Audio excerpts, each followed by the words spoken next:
हाय बेचारी बहू। सरिता की शादी एक अच्छे परिवार में हुई है। उसका पति रोहन उसे बहुत प्यार करता है। घर में उसकी सास शांति और ननद मीनाक्षी भी है, जो सरिता के किसी काम में दखल अंदाजी नहीं करती। लेकिन फिर भी सरिता को ऐसा लगता है कि दुनिया की सबसे ज्यादा बेचारी बहू वही है और सबसे ज्यादा अत्याचार उसी पर हो रहा है। माँ जी, ये लीजिए आपकी चाय। अरे बहू, तूने इतनी ज्यादा चीनी क्यों डाल दी चाय में? हाय हाय माँ जी, मैंने तो उतनी ही मीठी बनाई है जितनी मीठी आपको पसंद है। माँ जी, आपको तो मेरे हाथ की चाय अच्छी ही नहीं लगती। जब देखो कुछ न कुछ कमी निकाल ही देती हो। अरे बहू, तू एक बात के पीछे ही पड़ जाती है। मैंने ऐसा कब कहा कि तू रोज चाय खराब बनाती है? सरिता अपने कमरे में चली जाती है और फोन उठाकर अपनी माँ से बात करती है। हेलो माँ, कैसी हो आप? क्या कर रही हो? मैं तो ठीक हूँ, पर तू बता, तेरा मूड कैसा है? तेरी आवाज से लग रहा है कि कुछ तो हुआ है तेरे ससुराल में। अरे क्या बताऊँ माँ, यहाँ तो हर समय मेरे साथ बहुत बुरा व्यवहार होता है। मैंने अपनी सास के लिए इतनी अच्छी चाय बनाई, लेकिन मेरी सास चाय पीते ही मुझे 4 बातें सुना दी। बेटी, तू इतनी छोटी छोटी बातों पर ध्यान ही क्यों देती हो? तुम्हारी सास ने कुछ बोल भी दिया तो क्या हो गया, वो बड़ी है ना तुझसे। माँ ने इतना समझाया, लेकिन इस बात का सरिता पर कोई असर नहीं हुआ। अपनी बेचारी बहू की छवि वो बदलना ही नहीं चाहती। अगली सुबह सब नाश्ते की टेबल पर बैठकर नाश्ता कर रहे थे, तभी सरिता ने अपने पति से कहा, सुनिए जी, मुझे ना आज बाजार से कुछ सामान लेकर आना है। आज आप ऑफिस से आने के बाद मुझे लेकर चलना ना। भाभी, मुझे भी कुछ किताबें खरीदनी है। आप दोनों जा ही रहे हो तो मेरी किताबें भी ले आना। लो, अभी तो बात ही की है बाजार जाने की तो एक फरमाइश आ गई।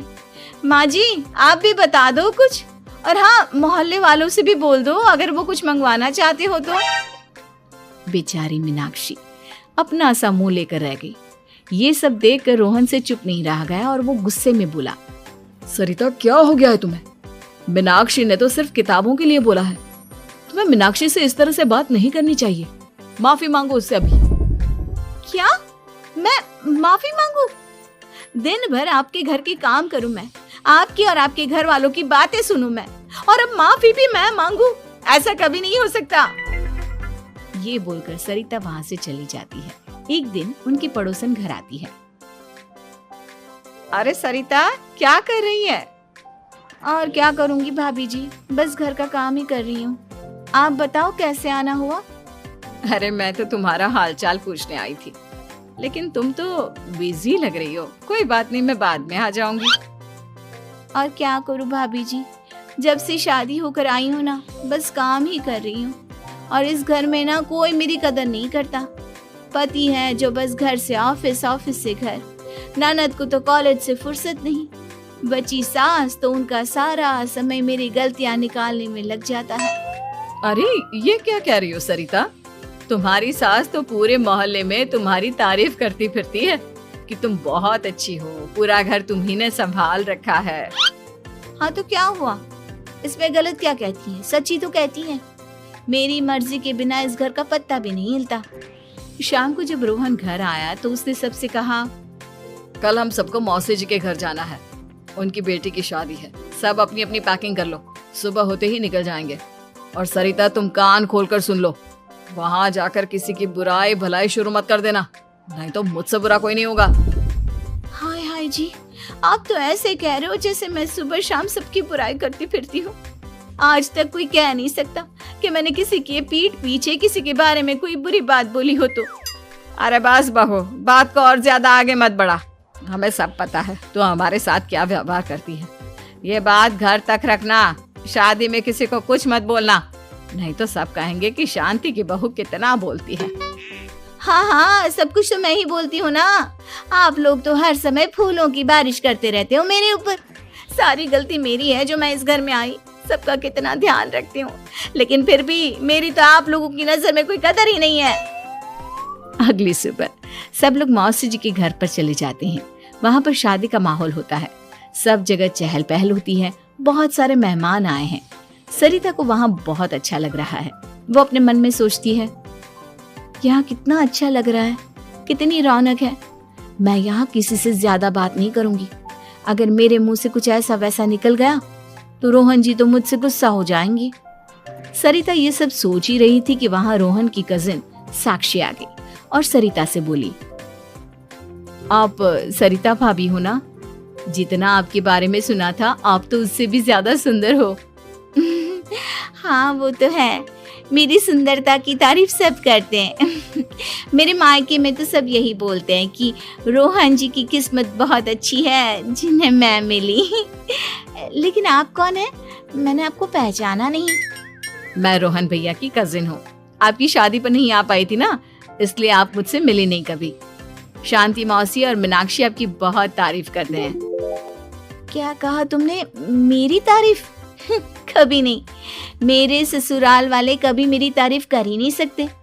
मैं इतनी अच्छी हूँ, मेहनती हूँ, लेकिन उन्हें तो मेरी कदर ही नहीं।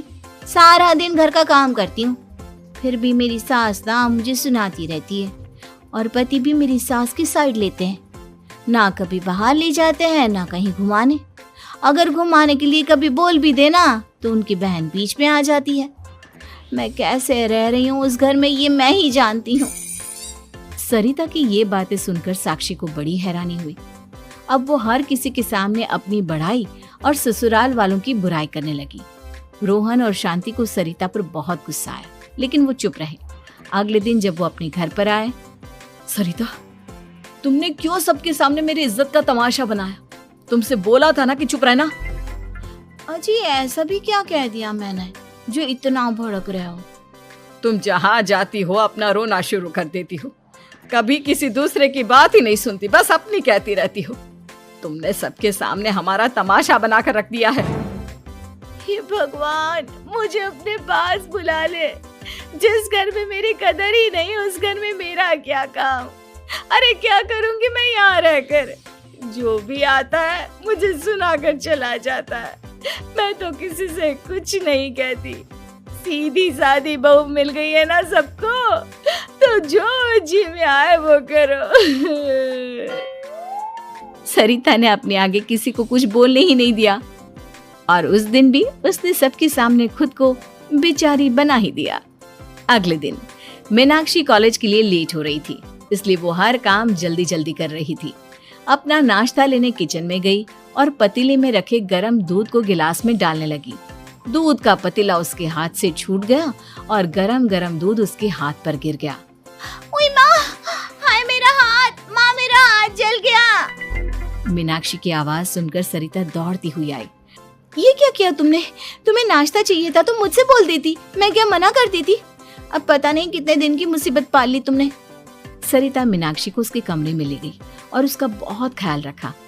उसका इस तरह से ख्याल रखना शांति और रोहन को थोड़ा अजीब लगा।